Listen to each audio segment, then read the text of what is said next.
Good afternoon guys, I'm back with another useful little tip, and this afternoon we are going to talk about how to catch fish in low light conditions. A little bit of a struggle sometimes, but just because the light's low or the visibility is bad doesn't mean we should give up.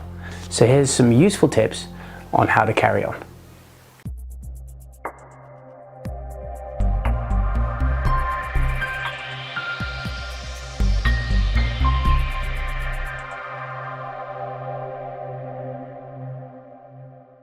We're all hoping when you arrive at these wonderful destinations that the weather's going to be lovely, sometimes maybe not too lovely, but we want nice weather, but not always. Just because we've gone away to a destination does that always go according to plan. So when that does occur, some people can get demoralized, but actually I've learned more by fishing in tough conditions, I think, than I ever learned in fishing in good conditions. So I thought I'd come up with a few different tips of how I combat bad conditions and see whether that is useful for you. Some of these tips are based on saltwater fly fishing and some are equally applicable to freshwater fly fishing. When you are in a flat scenario, we're often speed marching across those flats, and actually what we need to do in bad visibility is you need to slow your pace of wade down, you need to slow your scanning down, you need to just slow everything right down. Quite often otherwise you're going to end up stepping on fish. It's very, very frustrating when you're wading across a flat and suddenly you spook a fish at your feet because you have been marching on a bit too quickly. So my first piece of advice is to slow everything down, and when you are sweeping, so when you are doing your scan from 180 to 180, you're scanning the horizon and you're scanning the water immediately in front of you, always every so often swing glances behind you. A little term I actually coined, which I call a cosmolido sweep, one that I was taught while fishing down there, just in case something else is sneaking up behind you. It's quite important to know what's coming up behind you. The second point, which I think is vital, is to look for movement.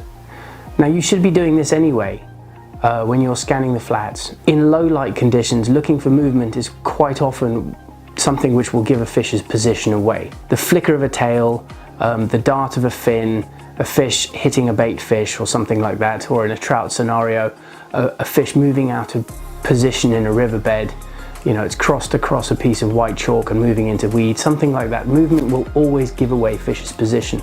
But when the visibility is bad, that's one of the key elements to keep at the forefront of your mind. The third piece of advice I would give anybody is get yourself a different set of lenses on your Polaroid glasses. My favorite lenses for this kind of conditions are the mirrored sunrise lenses from Costa, the ones I call my happy glasses. And these brighten up the horizon, it brightens up the light all around me, it brings more light into my eyes, and I tell you what, it gives you a massive advantage in bad conditions. If you would like to see my guide to choosing Costa lenses, then check up here, and that'll link you through to a video on how to choose the right lenses for different areas and conditions.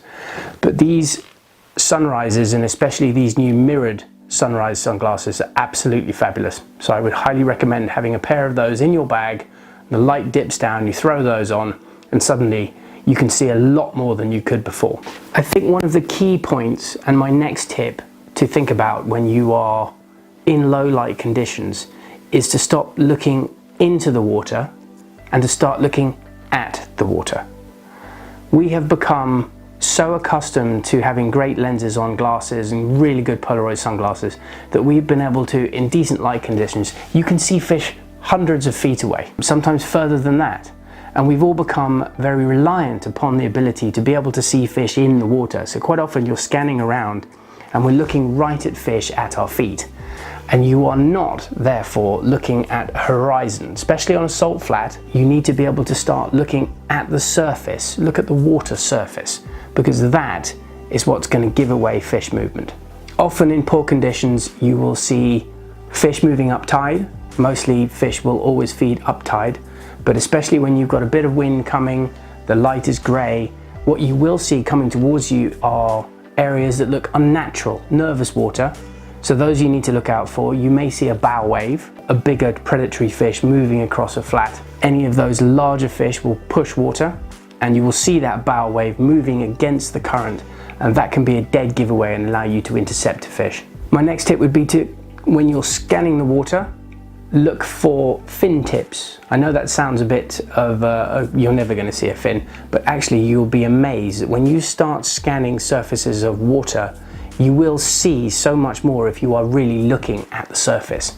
You'll see fin tips will pop up for a fraction of a second and give away a position of a triggerfish or a bonefish. You will see fins, you will see dorsals.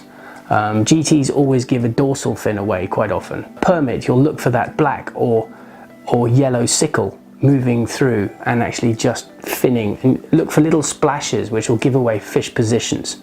Another really good tip when light is really rubbish is to find yourself an area of flat which has got some white sand on it, preferably which is surrounded by a contrasting colour, because if you can find yourself against a contrast, quite often you'll see fish moving across a white sand bottom. This was particularly prevalent actually when we were on Providence a couple of years back and we had some bad weather systems come in. Found a white band of sand in between the turtle grass areas, and by staking that out we could literally see fish coming across that and intercept them.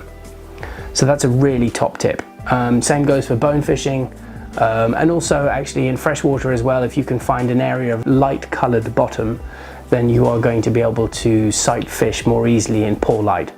If you're wading across the flats and nothing much is happening and you're still looking and you're sight fishing, remember that just because you can't see the fish, the good news is that they can't see you either. And quite often a useful technique in this situation is to do some blind casting. Just as you're wading along, just throw some blind casts out. I've certainly picked up a few fish over the years by using that, and it takes you completely by surprise, because to be honest you're not really expecting it, but it can often turn a very, very quiet day into a fruitful one. When you are selecting fly choices for this kind of fishing, I would highly recommend maybe using some poppers or nyaps or something like that in the case of GTs. It works for tarpon as well.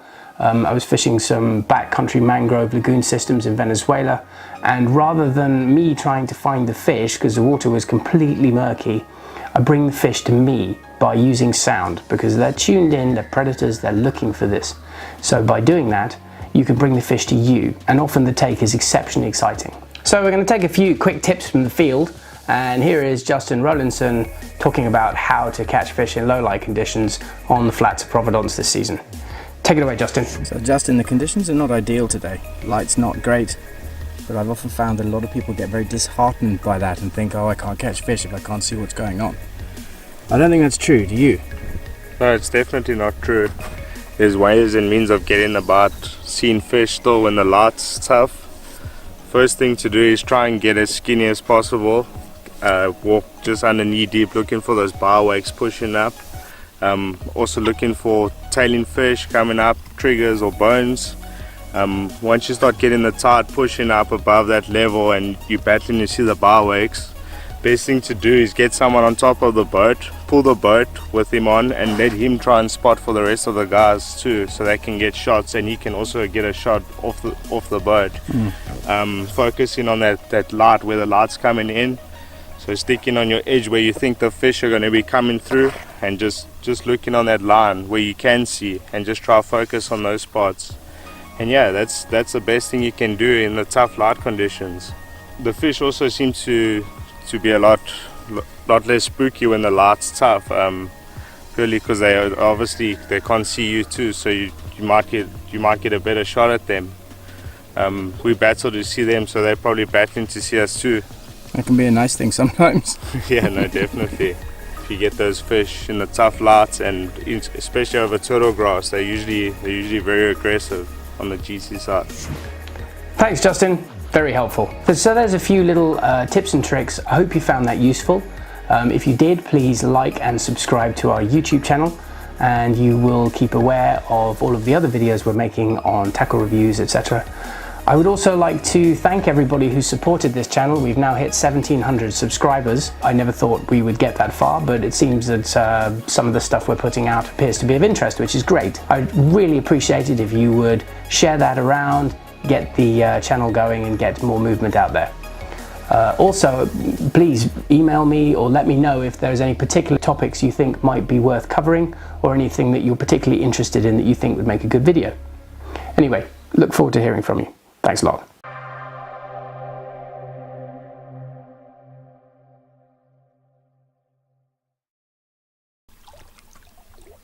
Have you guys caught anything yet?